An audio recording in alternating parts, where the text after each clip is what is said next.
我是沈岩，是沈家18年前被报错的真千金。今天是我回沈家的日子。看来沈家没那么欢迎我回来。你到了，怎么不提前打个电话？打了，昨天打的，没人接。今天早上又打了一个，管家说司机今天有安排，让我自己来。司机今天早上是我让他去花市取鲜花的，布置要用。姐姐来啦，路上辛苦了吧？还行，家里今天有点乱，姐姐别介意。本来想等布置完再让你看到最好的样子，没想到你来的这么早。我来的不早，通知的时间是今天上午10点，是你们的布置没弄完，不是我来早了。是妈没安排好时间。妍妍，你先坐，喝点水。不可。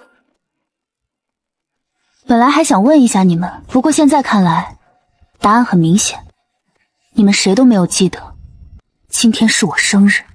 妍妍，妈知道，只是时间没安排开。你不知道，如果你知道，你不会把我的生日当天用来布置别人的生日派对。沈诺的生日，你提前多久开始准备的？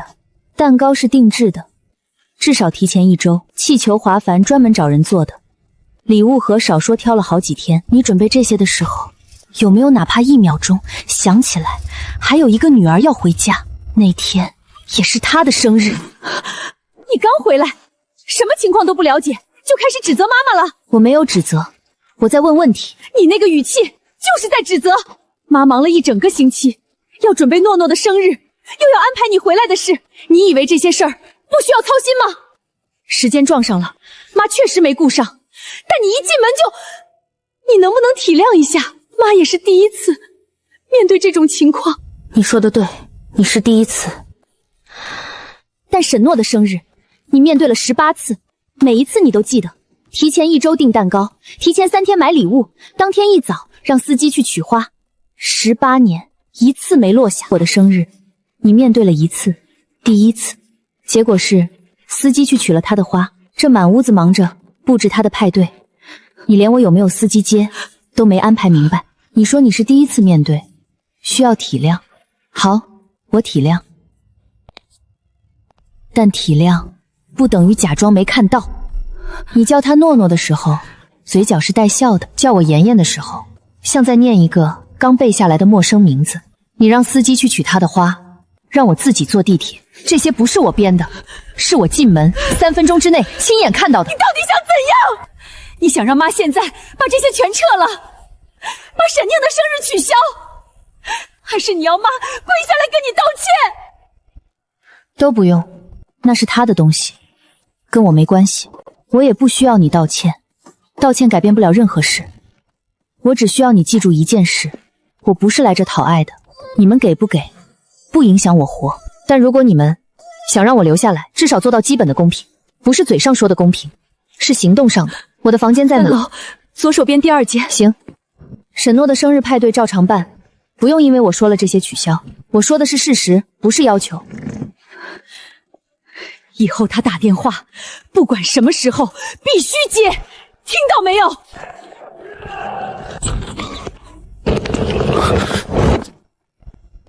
你好，我叫沈岩。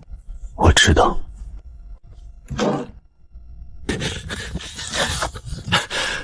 姐，我帮你拿。你刚才在打瞌睡。我设了闹钟的，没响。行了，拿吧。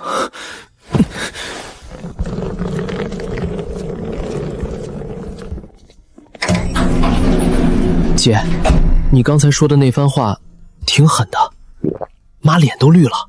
我说错了吗？没有，你说的是事实。事实不需要道歉。他生气是因为被戳中了，不是因为我说错了。这2件事他自己分得清。他们确实偏心，从小就是。沈诺要蛇有蛇，我要个手柄都得磨半天。你是刚回来的，他们那个脑子估计没想过你会在意。我不在意。真不在意？真不在意，但我需要他们知道我看到了。看到了和在意是2回事。我不在意他们爱不爱我，我在意他们是否把我当空气。当空气是没有谈判资格的。左手边第2间，窗户朝南，采光还行，就是有点小，比我那间小1圈，比沈诺那间小2圈。够住了，你刚才说基本的公平，你觉得他们能做到吗？做不到我就走，我有退路。姐，生日快乐！全家上下只有他说了这4个字。谢了。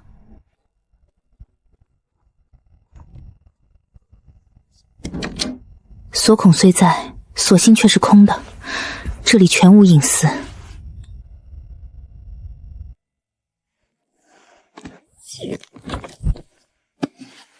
这是我在这房间里安置的第1件东西。回来了。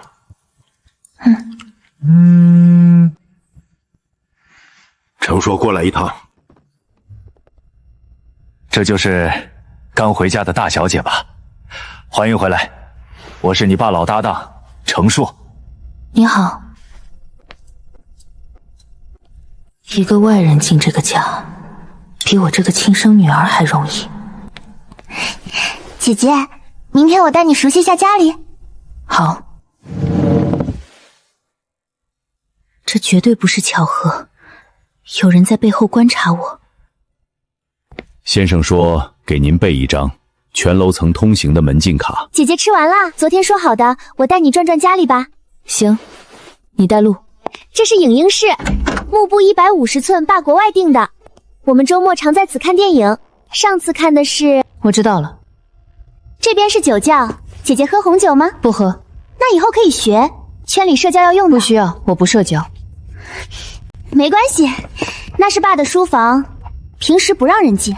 这间是妈的瑜伽室，妈的瑜伽垫是专门定制的，材质很好。姐姐如果想用……不用，我不练瑜伽。那姐姐平时做什么运动？跑步。跑步啊。这是我的房间，这是我10岁的时候爸送的生日礼物。学了8年了，姐姐会什么乐器吧？不会。那画画呢？这些是我画的，去年拿了市里青少年组的银奖，爸妈特意给我装裱起来，挂在墙上了。不会。钢琴、画画、红酒、瑜伽，他精心设计这场展览，展品就是我没有的一切。那姐姐平时都做什么呀？除了跑步？我工作。工作？什么工作？自媒体，拍视频、写文案、接商单。哦，就是那种在网上发视频的？对，月入过万的那种。那挺厉害的。姐姐以后有空可以教教我怎么拍视频吗？可以，1小时800。开玩笑的吧？我从不免费工作，家人也一样。我们去看看别的地方，3楼还有个书房。家里的书大部分在爸书房里，这间是我们平时用的。你要是需要参考书，可以来这里找。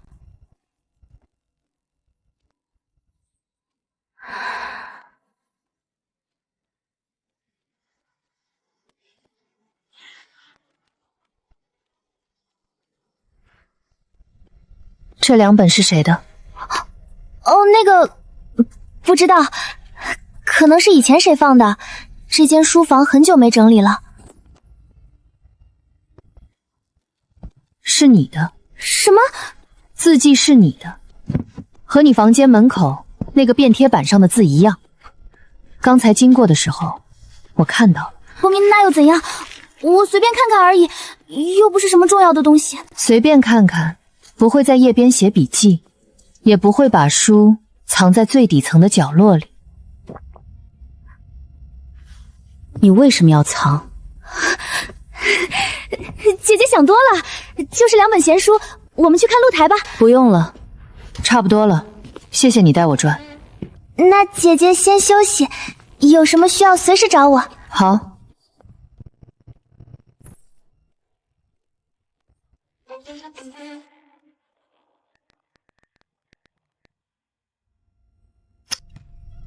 我说件事，昨天家里的事我听说了，你刚回来，很多事情还不了解。这个家有这个家的规矩，不是你想怎样就怎样的。哪个规矩？什么哪个规矩？说我不懂规矩，那我想知道具体是哪一条？是亲生女儿回家不配有人接，还是亲生女儿的生日不配被记住这条？我不是这个意思。那你是什么意思？你说清楚。诺诺在这住了18年，你回来一天，当着所有人面让妈难堪。我让谁难堪了？我说了一句今天是我生日，这句话让谁难堪了？如果一句事实就能让人难堪，难堪的不是我说了这话，是这件事本身就不该发生。我再问你一个问题，沈诺的生日你送了什么？跟这个有什么关系？你回答就行。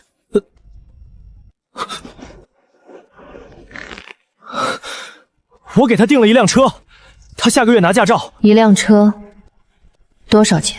这跟你有什么？多少钱？60多万。好，60多万的生日礼物，提前订好的，说明你至少在1个月前就开始准备了。我的生日和他同一天，你准备他礼物的时候，有没有想过你还有一个亲妹妹，明天就要回这个家了？哪怕不用60万，哪怕是一句生日快乐，你想过吗？就算这些事我们做得不够好，你也不应该当着外人的面让妈下不来台。有什么事关起门来说。为什么？因为那是家事。家事就不能被外人看到？还是说你们做的事只有在没人看到的时候才觉得没问题？你这是什么意思？我的意思很简单，一件事关起门来说和当着外人说，你们的反应完全不同，说明你们自己也知道这件事不对，你们只是不想被别人看到不对的部分。你回来一天就把这个家搅得鸡犬不宁。我做了什么？我住了你们给的房间，吃了你们做的饭，装了一把门锁，说了一句今天是我生日。哪一件事搅了你？你具体说。因为我确实没吵没闹没砸东西，我只是说了事实，事实就足以让你们坐立不安。你的问题不是我说了什么，是你们做了什么。我只是把你们做的事说出来了而已。你觉得难听，是因为事情本身难看，不是因为我的嘴有问题。还有，我不需要你的车，也不需要你的礼物，但你连想一下都没有想过，这就是你说的规矩。这个家的规矩是沈诺值得被记住，我不值得。你爱怎么想怎么想，反正你说什么都对。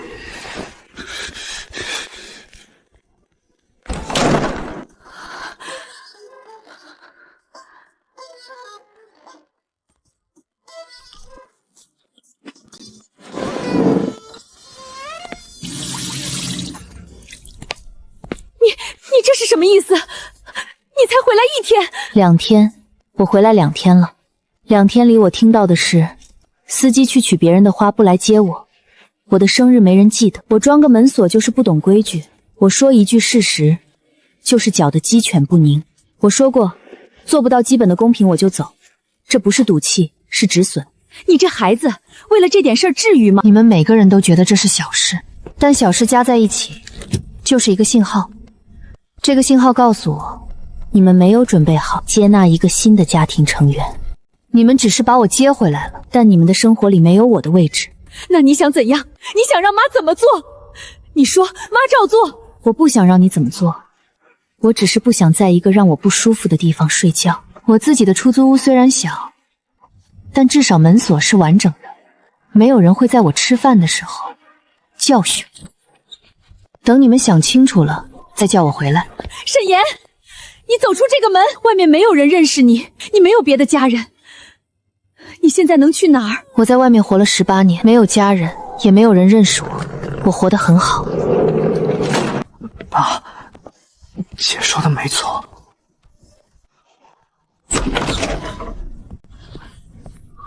他走了。什么？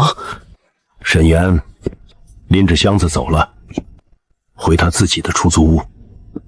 他会回来的吧？你觉得呢？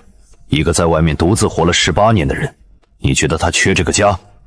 明天你去找他，道歉，把人带回来。爸，我跟他道歉，不是商量。姐，你到了吗？快了。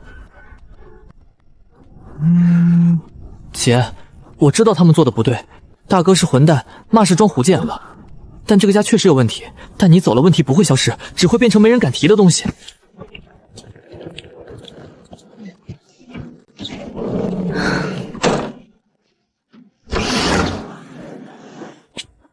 我没说不回去，我说的是等你们想清楚了再叫我。那要是他们一直想不清楚呢？那我就一直不回去。我有工作，有收入，有地方住，这个家对我来说是选项，不是必需品。那明天我能来找你吗？打瞌睡错过我回家，头发永远翘着一撮，说话不过脑子，但每句都是真心话，也是唯一一个说了生日快乐的人。行，明天早上8点，你要是迟到我不等你。还有，低调点。绝对不迟到。温守义的孙女，欢迎回家。温守义，除了我，不该有人知道这个名字。有人在看我，知道的比我以为的多。姐，我到了，在你小区东门。姐，走。今天没穿限量款了。你昨天说了嘛，低调点儿。学得挺快。后备箱打开。第一个客户在城尊村，你知道怎么走吗？导航设好了，15分钟到。那比我骑车快了20分钟。所以你以前每次都骑几十分钟去？看地方，近的20分钟，远的40到50。你不能打车吗？打车来回60，我一单赚800到1000，花60在路上不划算。60块而已。对你是而已，对我是1天伙食费。姐，你什么时候开始自己赚钱的？14岁。14？干什么？最开始课余兼职，帮人拍产品图，50块一组。后来学了剪辑，帮小商家做短视频，再后来直接自己做账号，一步一步来的。14岁的时候，我还在打游戏。你14岁有人养，我没有。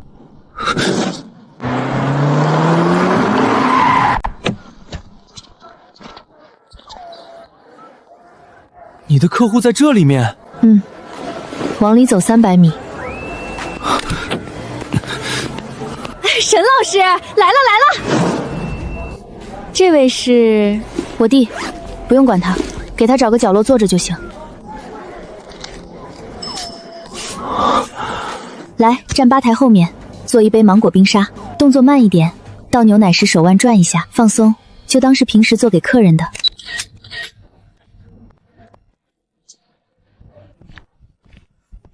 你剪辑居然不用电脑？15秒的视频，手机够了。多久能剪完？你看着。太好了！对了，沈老师，能不能再帮我写一段网上点评的介绍？200块，10分钟，成交。你1个小时赚了1000块，1个半小时算上路程。那你1个月呢？1万到1万5，好的月份2万出头。姐，昨天大哥说你搅得鸡犬不宁，我觉得不对。怎么说？他根本什么都不了解，月入过万的人不需要搅任何人的家。你回去是给他们面子，绝对不是去要饭的。你倒是看得清楚。我又不瞎。走吧姐，下一单在哪儿？我送你飞。先吃饭，下午内要拍1个半小时，中间没时间吃。在这儿吃？嫌脏？没有，就是第一次来这种地方。那正好，2碗牛肉盖饭，多辣。好嘞。城中村生存法则第1条，自带纸巾。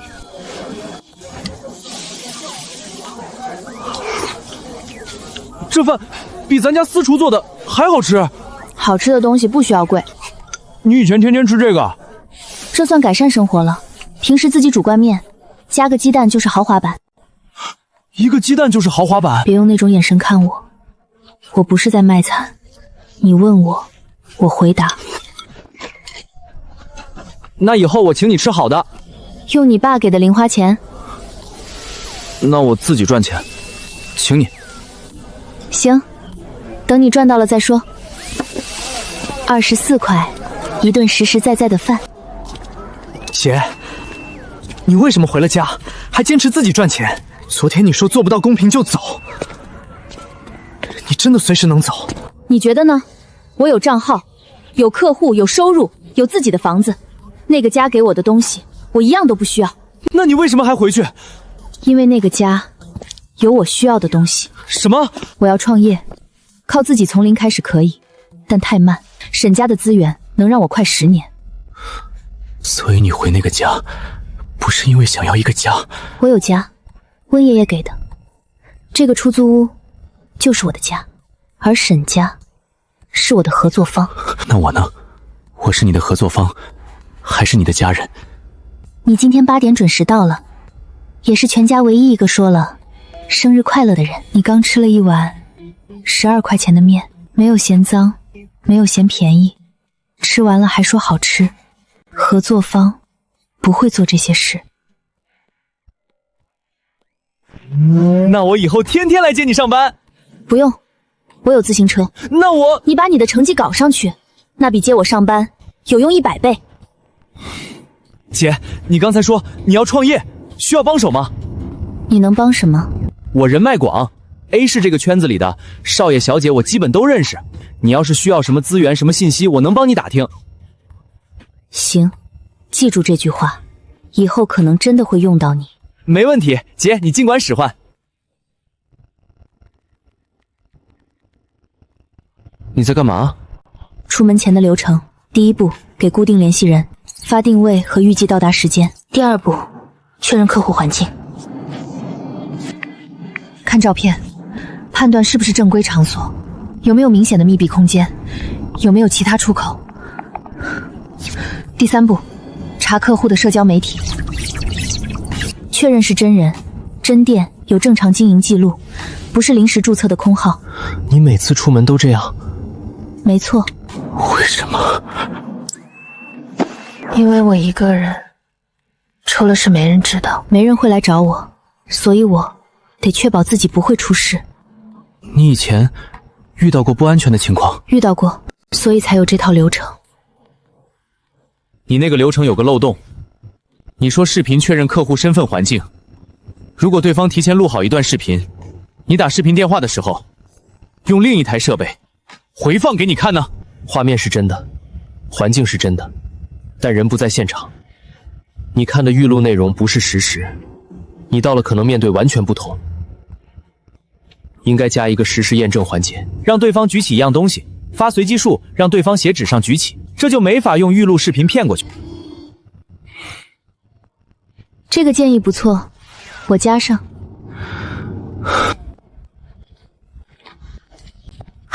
沈老师来了，拍秋季新品8套 look 都挂好了。我弟，今天帮我打下手。好的好的，有帮手效率更高。帮我举补光板，高一点，左边转15度，再高一点。对，就这样，别动。太低，往右偏了。你手在抖，稳住。你弟弟学东西挺快的。调性完全对，成片什么时候能给我？3天内。辛苦沈老师，下次上新还找你。好，提前3天约时间就行。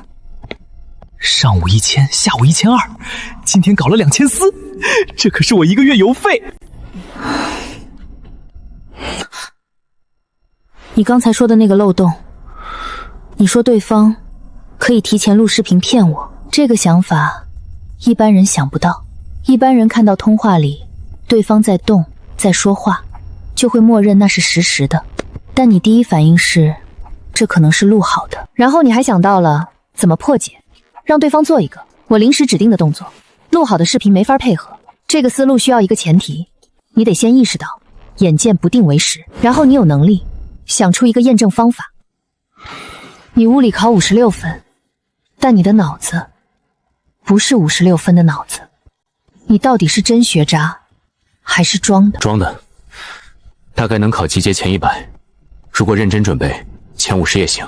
为什么装？2年前有一天晚上，忘了东西在爸的办公室，回公司去拿，大概11点多，经过3楼数据中心，我看到里面有灯，门没关严，开了一条缝，我从缝里看到程硕坐在里面，面前开着3台电脑，在拷贝什么东西。数据中心平时锁着，我小时候想进去玩被拦了。爸说那里面是公司最重要的东西，只有他和技术左键能进。但那天晚上程笑在里面，而且他很熟练，不像是第一次。你当时怎么做的？当时我第一反应是去告诉爸，但你没有。没有，因为我转身的时候碰到了走廊里的花瓶，声音不大，但程硕听到了。他从门缝里看了一眼。他看到你了？不确定，走廊灯是关的，我躲在拐角后面。但从那天起，他对我的态度变了，变得更好了。以前来家顶多打招呼，那之后他开始主动问我学习怎么样，要不要去他公司实习，周末要不要一起打球。他在试探你。对，我当时14岁，不懂什么叫试探，但我本能的觉得不对。一个大人突然对你好，没有理由的好，那一定有问题。然后我想了个办法，如果他真看到了我，他最怕的是什么？怕我告诉爸，怕我是个会观察的可能构成威胁的人。所以我需要让他觉得我不是威胁，最好让所有人都觉得我是个废物。所以你开始考察？不只是考察，我把自己变成一个除了打游戏什么都不关心的人，成绩烂，上课睡觉，跟老师顶嘴，整天刷手机，爸妈骂我就嬉皮笑脸，老师找家长我就装死。第一个学期，我从前50掉到200名开外，霸气地摔了我的游戏机，妈哭了一晚上。班主任说我自暴自弃。但程潇呢？程潇他不再主动找我了，不再问学习，不再约打球。在家吃饭时，看我的眼神变了，从警惕变成了这小子果然是个废物。从那以后，他在我面前再也没打电话不逼我，和爸谈公司不逼我，来家里拿文件不逼我，因为在他眼里，我就是只会打游戏的玩处少爷，听到也听不懂，看到也不在意。你爸妈不知道？不知道，我不敢说，因为我不确定爸是不是知道程翔的事。如果爸不知道，我告诉他会打草惊蛇；如果爸知道，但他选择了不处理，那我告诉他等于暴露了自己。所以你谁都没说？谁都没说。一个人扛了2年，直到你回来，你是第一个我觉得可以说的人，因为你不属于家里任何一方，你是新来的，没有立场，没有偏见，没有利益纠葛，而且你比他们所有人都聪明。你做得对，在不确定前，不暴露是最安全的。但从现在开始，你不用一个人了。现在来说说，你观察到了什么？4件事。第一，程潇每周2次深夜去公司，他去干什么没人知。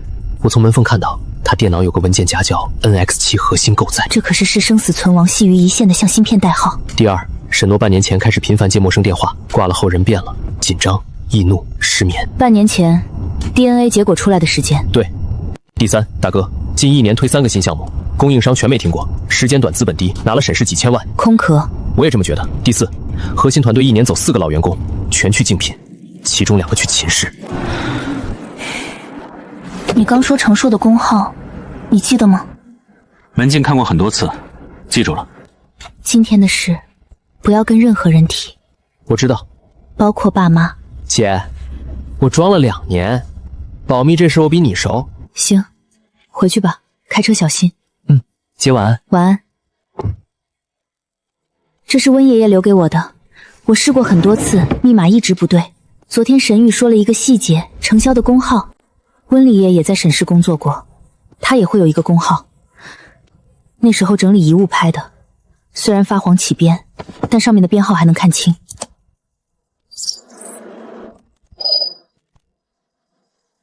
2008年，那是我出生的那一年。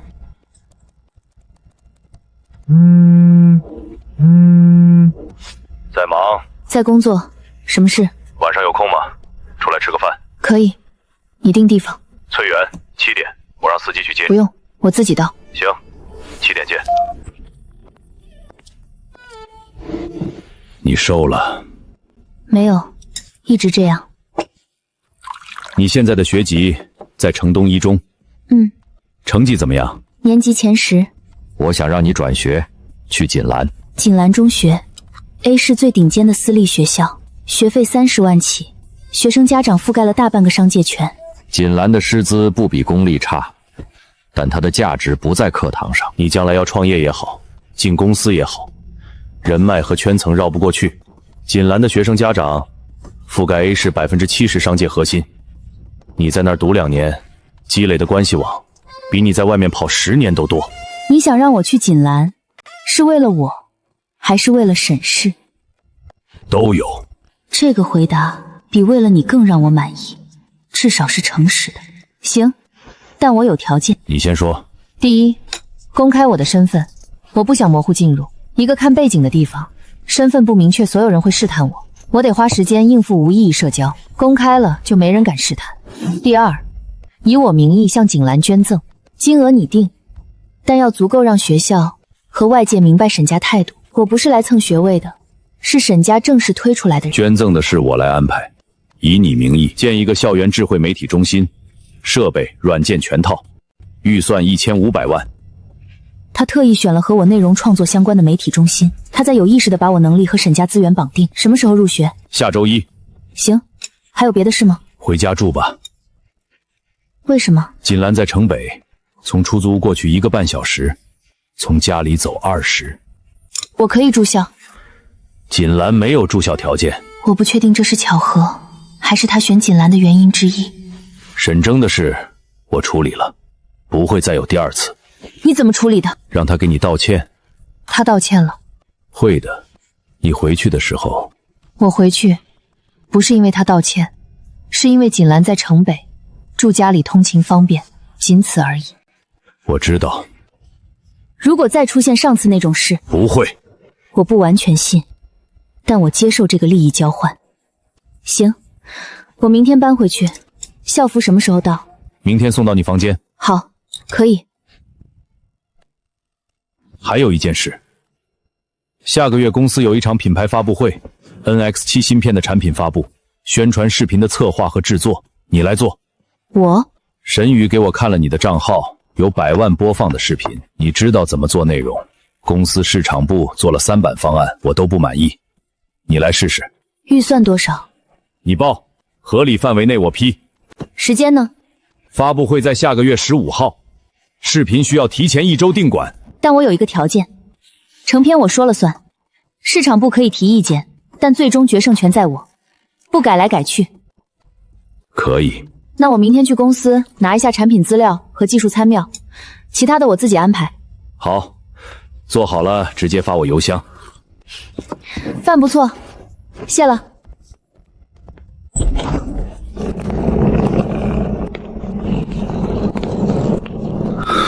对不起，上次说的那些话不对，你没有搅得鸡犬不宁，是我没想清楚。道歉我收到了，但我不接受。接受意味着翻篇，一句对不起改变不了。什么时候你真的不那么想了，再来跟我说。那我不用刻意做什么，正常相处就行，时间会证明的。这是新同学沈岩，从今天起加入我们班，大家欢迎。要不要做个自我介绍？沈岩，从城东一中转来的，请多关照。坐这里。我叫温小冉，你就是那个沈氏科技的？是。那个媒体中心就是你捐的？以我的名义，钱是我爸出的。你这人挺实在的。没必要装，装了迟早被拆穿。怎么了？做完了，可以交卷吗？你确定不再检查一遍？检查过了。啊，不是吧？提前1个小时。妍妍，你全科第1，总分比第2名高了37分，37分。正常发挥。正常发挥？我们火箭班第2名是蝉联了2年的年级学霸，你比他高37分，你跟我说正常发挥？题不难。行，你厉害，我服了。沈岩，你之前在一中用的什么参考书？没用参考书，就跟着老师的进度走。那你怎么考这么高？上课听讲，课后做题，不懂的当天解决。啊，没什么特别的方法。沈岩，周末我们几个去商场，你要一起吗？不了，我有工作。工作？你还在打工？自由职业，拍视频的。哇，真的假的？什么账号？我关注你。搜沈岩 SY 就行。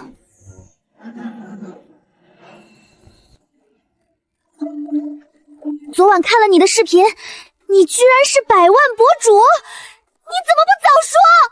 你没问。沈岩，你这个人真的很难形容。谢谢。不一定是夸你。我知道，我在这里不是为了交朋友，而是要尽早的站稳位置，做我该做的事。沈岩，你是？江旭，高三学生会主席，听说过你？听说什么？100万播放视频博主，沈氏千金，3个标签，哪个是真正的你？都是，也都不是。有意思。我在做一个校园自媒体矩阵，3个账号，分别覆盖校园生活、学习干货和创业资讯。目前粉丝总量12万，月均广告收入20万左右。一个校园自媒体月入20万，这数字不正常。团队几个人？核心5个人，内容、运营、商务、设计各一个，加上我统筹。但内容这块一直是短板，缺一个懂策略的人。所以你来找我？看了你的视频账号，从选题到脚本，再到剪辑节奏，都很成熟，不像是运气好蒙出来的，是有方法论的。我需要这种能力。账号做了多久？变现除了广告还有什么？内容方向谁定？还是团队讨论？半年，还有少量知识付费。方向初期我定，考虑一下，不急。这人太完美了，每一个停顿都像排练过，要么是天才社交者，要么是危险对手。让我看看你们的内容数据。明天发你。随便看，有问题随时问我。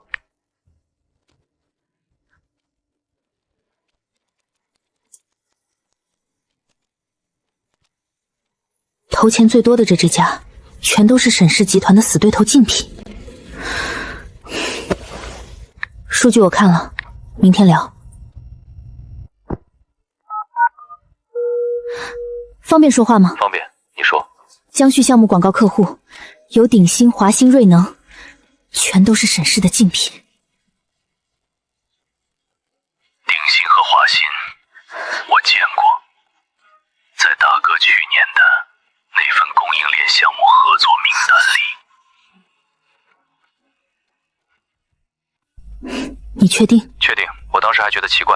江旭的社团项目、沈征的供应链都撞上同一批竞品，这绝不可能是巧合。先别动，你继续盯大哥那边，看还有没有别的重叠。我这边继续去看江旭。行，你自己小心点。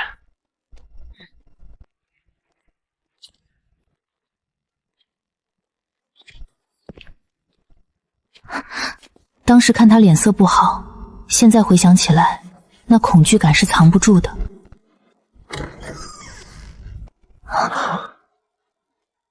来了，坐。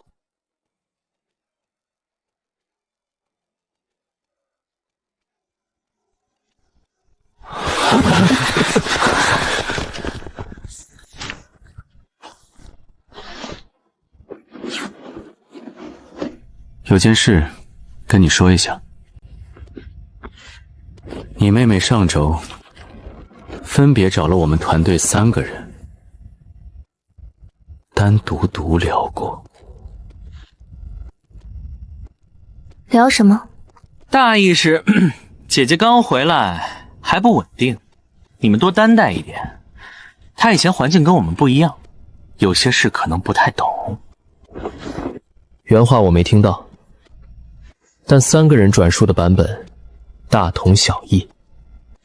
还有呢？还有，他昨天找了媒体中心老师，说想参与媒体中心运营，理由是他在锦兰读了3年，比较了解情况，可以帮忙协调。中心是以你名义捐的，但他试图把自己塞进去。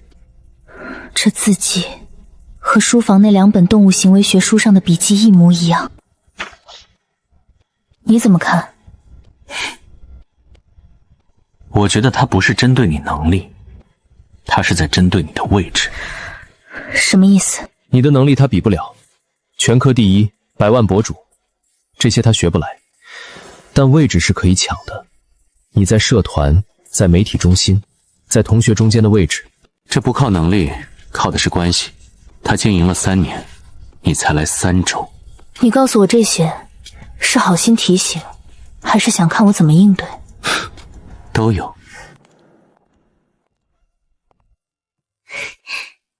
姐姐回来了，今天社团活动怎么样？你去找过我社团的人？我只是打个招呼，毕竟都是同学嘛，怕他们不了解你情况，对你有什么误会。你跟他们说我不太稳定。我没有那样说。三个人转述的版本一模一样，是他们同时编同一个谎，还是你说了同一套话？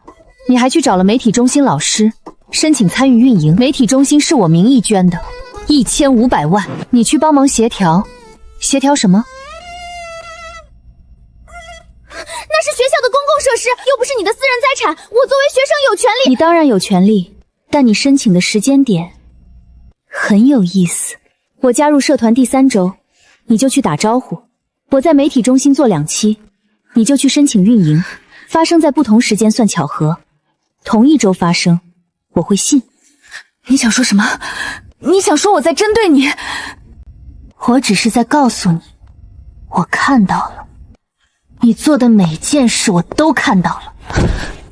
你可以继续做，我不拦，但你想清楚，你去抢我捐的中心，学校老师怎么看你？内斗的时候，人会站安静做事的那边，还是到处打招呼的那边？我不是在威胁你，继续这么做亏的是你自己。下次想做什么直接来找我，在背后绕，累不累？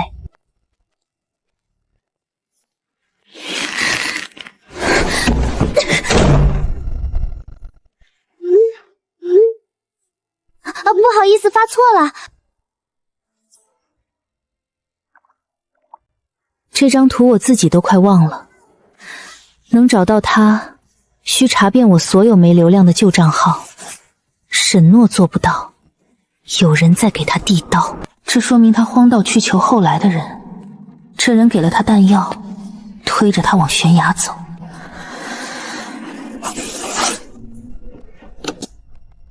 我今晚要发一条视频，可能会火。什么内容？需要我做什么？不用，看着就行。好，别太晚。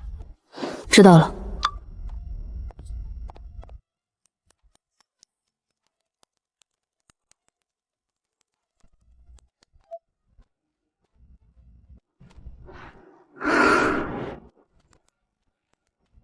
你想当黑历史，我就把它变第1章。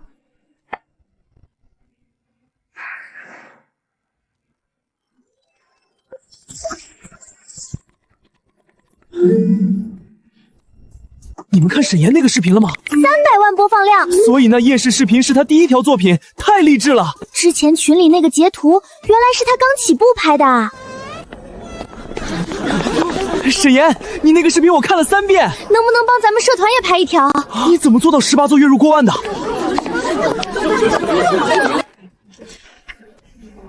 沈岩，之前的事对不起，我不应该。没事，你也是被人说了几句话，不怪你。你知道是谁说的？知道。那你处理了，不用担心。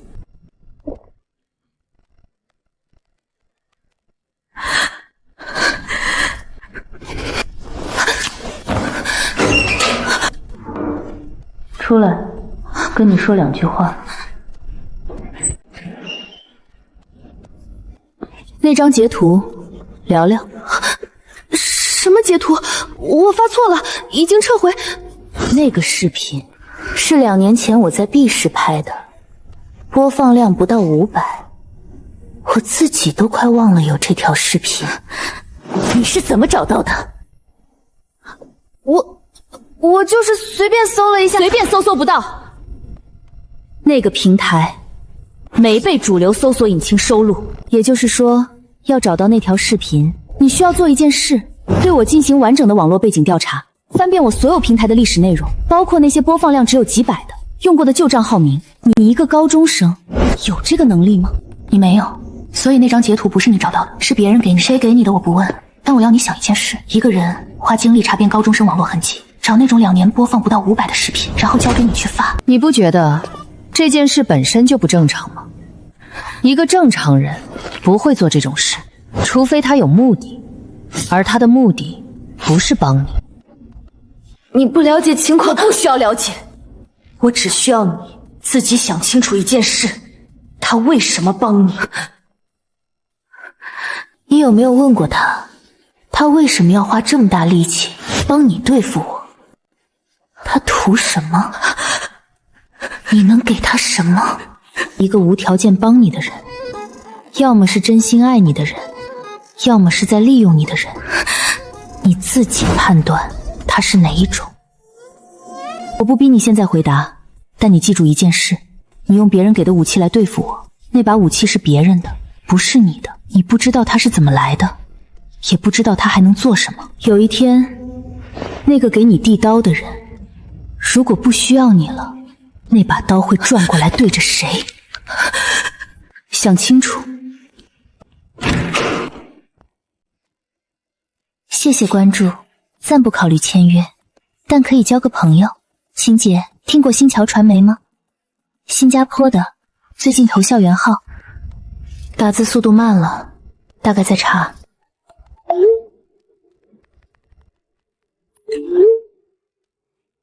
谢谢亲姐。林明远跟程硕同一届，大学同学，江旭项目的钱竟来自程硕同学的公司。秦红，秦氏集团，沈氏最大的竞争对手。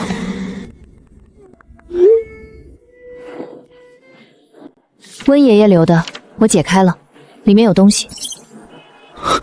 你直接说重点。08年，核心专利被贱卖，值2亿，1200万转出去了。卖给谁？一家壳公司，往上追3层，最终指向秦红。秦氏？对，当时负责交易的法务总监，半年后车祸死了。温爷爷在备忘录里写，我不确定这是巧合。从那之后，公司里没人再提这件事，温爷爷也被借口赶出公司。所以他离开后一直在查，然后在福利院系统找到了我。他知道我是沈家孩子，收养我不是巧合，是故意的。为什么不送你回去？因为他不确定沈家安全，内部都被渗透了，把孩子送回去，等于送到人家眼前下。你难受吗？什么？一直以为他是好心的老人，先发现他是有目的的。有目的，不代表没有感情，这2件事不矛盾。18年，这是一个18年的计划，可能更久。报错这件事时间太巧了，和专利转让是同一年。沈诺的出生证明，生母那一栏，秦轩，秦红的亲妹妹。所以沈诺是秦家的人。对，但我觉得他自己不知道。他不知道，如果他知道，反应不会是现在这样，拼命想留在沈家，害怕被赶走。他是真的把这里当家。那程硕呢？他知道？他肯定知道，这是他能拿捏他的原因。他不知道为什么要听，只知道听话能保位置，但真正的筹码是身世。行，下一步呢？沈征。为什么不直接告诉爸？2个原因。第一，温爷爷的备忘录有爸和秦红的对话录音，我还没听完，但说明关系比以为复杂，没搞清楚钱不能贪。第二，沈征有公司内网的权限，真正的证据、合同、流水、审批记录都在里面，需要他从内部配合。怎么让他配合？直接告诉他。不行，下次在家吃饭时随口提一句，有科技媒体在写文章，写沈氏供应链的文章，就这一句，别多说。然后他会自己去查，他那个人最怕被打脸。行，我知道了。姐，你在这儿住了多久？2年。走吧，回去演戏。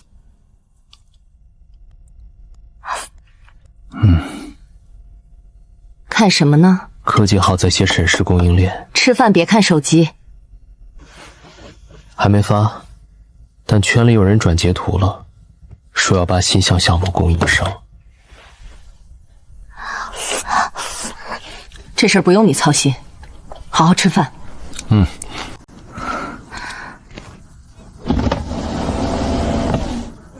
上车，聊聊。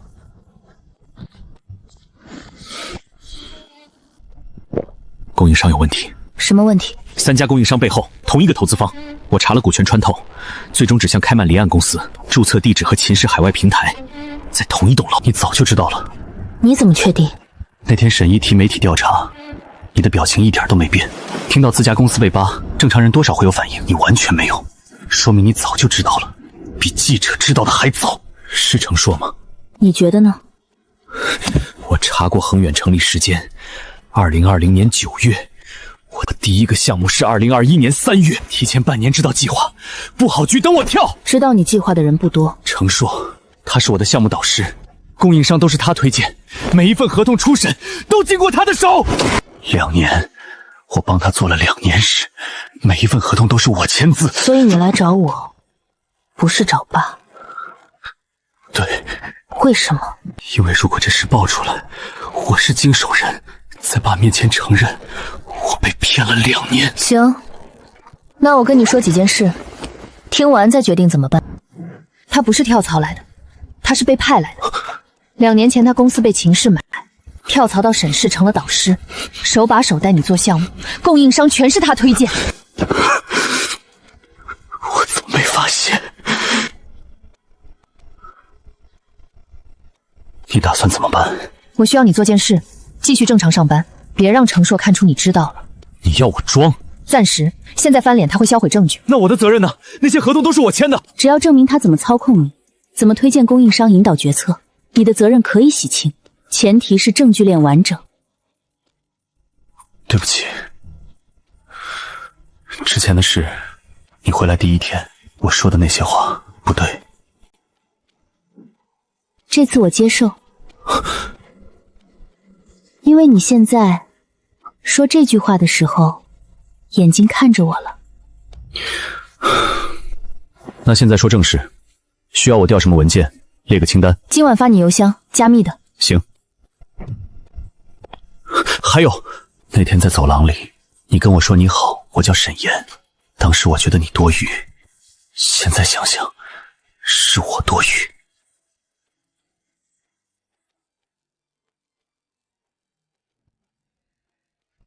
第一批，剩下的明天给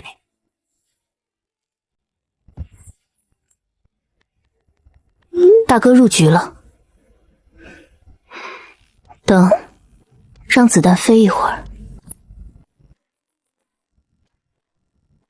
加班的人，或者像程硕一样深夜做鬼的人，但现在主动权在我手里。你喜欢这个对吧？上次你跟妈去公司，我看你点的就是这个。什么事？下周品牌发布会，你知道吧？你姐姐负责做宣传视频，我想给她个小小教训，让她的视频出点小差错，或者颜色出问题，不是什么大事，让她在全公司面前丢脸，让她知道这个家不是她说了算。你是沈家人，进后台不会有人拦你，把这插进播放电脑，替换原来的视频文件就行，3分钟的事儿。这真只是让视频卡顿？当然，我还能害他不成？只是让他出个小丑。你想想，他回来才多久，就拿到发布会策划权，你18年都没这待遇，让他知道轻重，对你也好。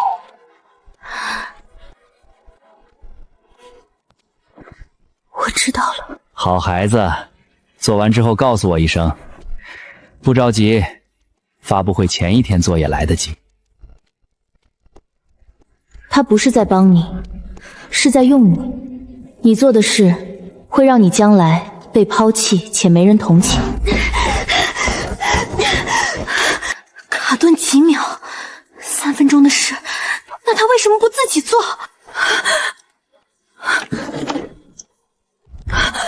好孩子，他不留文字，全部用自己手机，他在保护自己。那如果出了事，谁保护他？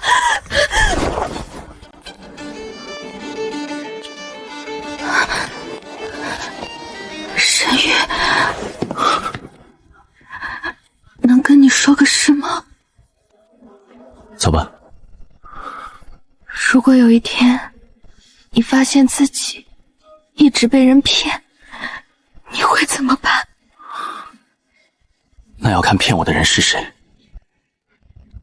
以及我还没有选择余地。如果还有选择呢？那就选被骗不丢人，发现被骗之后还继续配合，才丢人。他的眼睛和沈岩很像，但带着一种不评判他的温度。谢谢。沈诺刚来找我，他在犹豫什么事，我觉得他快做决定了。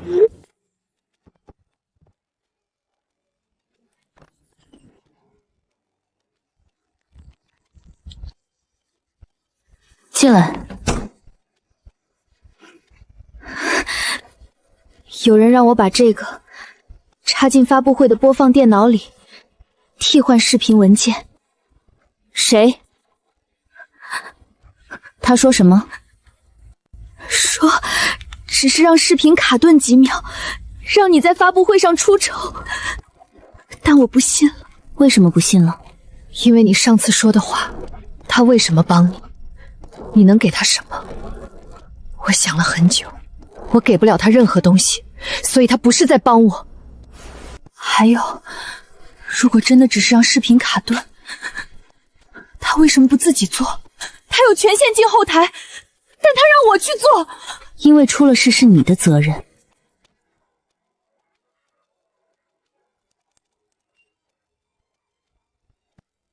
我看看这里面到底是什么。不是让视频卡顿的东西。那是什么？窃取程序。如果你把它插进发布会电脑，会在后台偷走核心芯片图纸，然后发到外面去。这不是让你出丑，这是商业间谍。如果你做了，背锅的是你，不是他。我差点……你没有做，你把它交给了我，这就够了。他骗了你，但你自己选择不继续被骗，这是你的决定，不是我逼你的。那现在怎么办？手机里跟他的聊天记录还在吗？在，我没删过。给我看一下。从问候到要黑料，再到这次的 U 盘，整整2年，这是一条极其完整的操控链。从现在开始，他再联系你，不要回。他问 U 盘的事就说拖着，说还没找到机会。拖到什么时候？拖到我说可以为止。回去睡觉，明天正常上课，什么都没发生过。姐姐，谢谢你。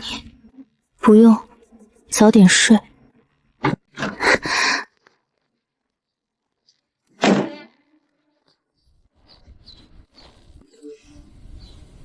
时间这么巧，秦红发起了资本层面的合规攻击，没法用揭露商业间谍来阻止。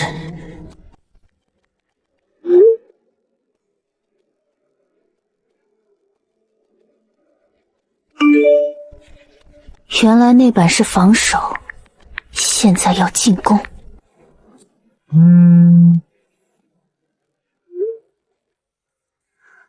这简直是自乱阵脚的送死，不能推迟，推迟等于告诉市场我们出了问题，股价会跌更多。不会出差错。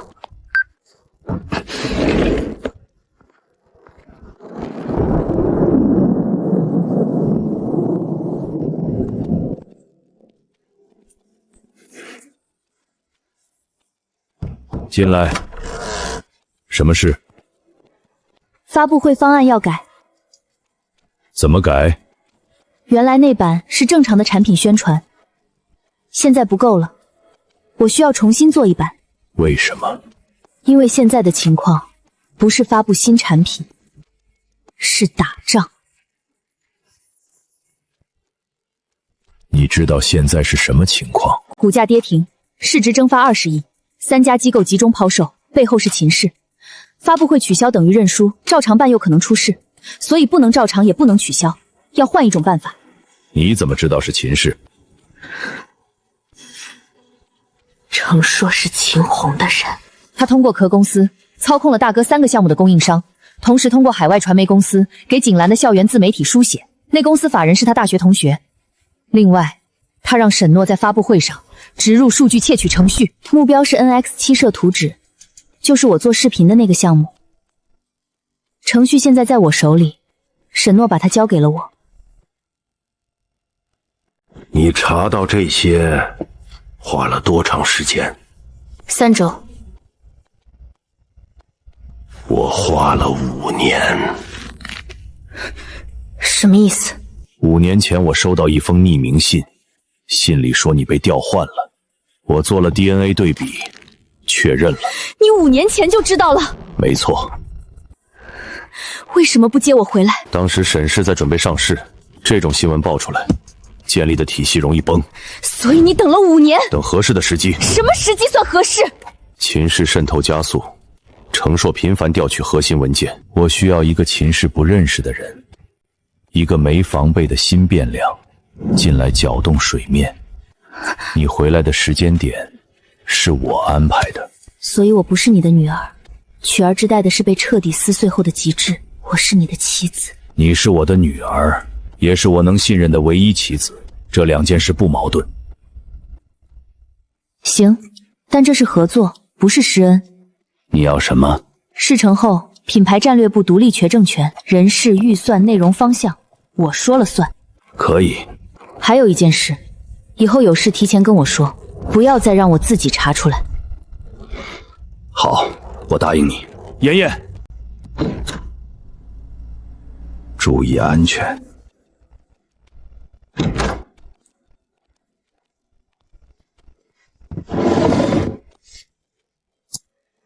爷爷写这些时就已经预见到了今晚。刚才在书房先谈条件再谈关系，完全应验。反击。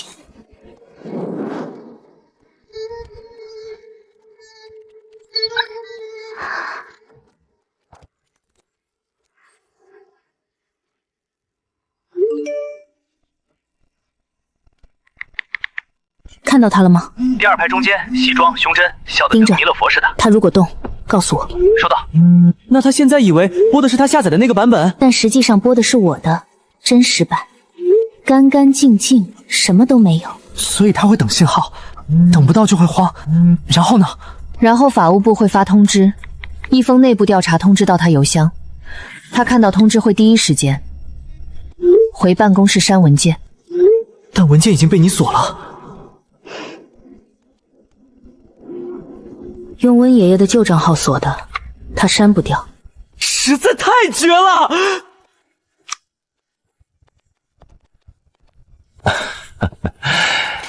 今天辛苦了，别紧张。不紧张，一切就绪。你不知道这是你最后一次以沈氏副总裁身份走进会场。搞定，他回办公室试图删文件，被锁了。法务和安保已经进去了。他什么反应？愣了大概10秒，看到锁定程序的账号，脸色变了。我猜他认出了那个工号，温守义的。对，他大概没想到一个死了3年的人，还能锁他的文件。那是我爷爷。你爷爷厉害。他反抗了吗？没有，就说了1个字好，但眼神变了，不装了。文件呢？1份没删掉，全部锁定，备份也同步到云端了。行，辛苦了。做得漂亮。不过你有没有想过，程硕倒了之后，秦红会怎么做？你到底是哪边的？我是赢家那边的，目前看来是你这边。秦红下一步的计划都在里面。为什么？不是帮你，是投资你。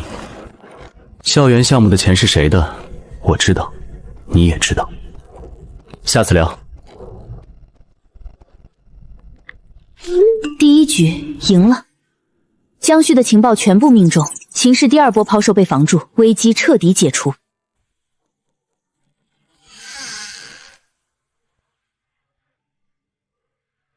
对不起，为了把你当妻子的那5年，我不需要愧疚，需要尊重。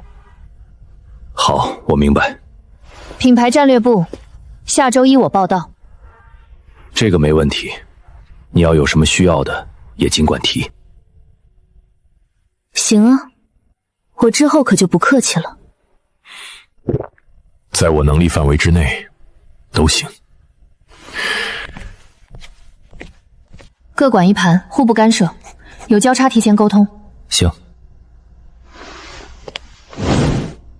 帆布包能不能换个公文包？不换。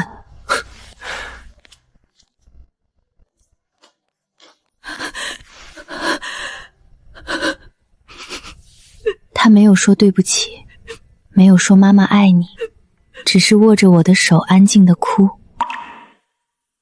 我查到了一些关于你身世的事，你想知道吗？你的生母叫秦轩，是秦红的亲妹妹，你是秦家的血脉。你被安排进了沈家，程硕知道这件事，这是他能拿捏你的真正原因。说完了。我知道了。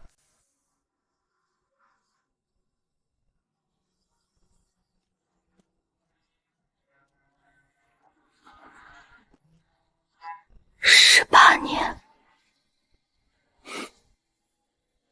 我活了18年，不知道自己是谁。现在知道了，接下来怎么活，你自己选。就像经历了1夜的死期关机，他重新启动了。我不想认秦家，也不想继续顶着沈家女儿的身份。我想去学动物行为学。为什么？因为这件事跟沈家没关系，跟秦家没关系，跟过去18年所有事都没关系。是我自己想做的，而且我想搞明白，为什么人会做出那些事，为什么我会做那些事。那就去。不管有没有血缘，养了18年的感情是真的。你想去哪里学，妈都支持你。这是他第一次主动抱苏婉，不是为了表演，不是讨好，只是因为想抱。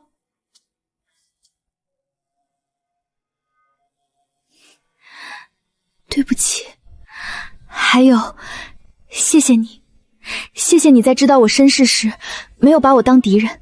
你本来就不是敌人，你只是被放错了位置。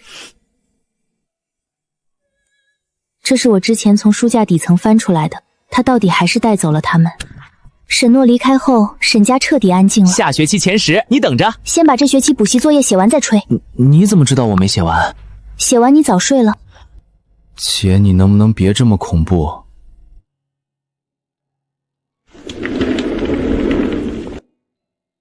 爷爷，我把自己照顾得很好。姐，下来吃饭，今天我做的。你做的？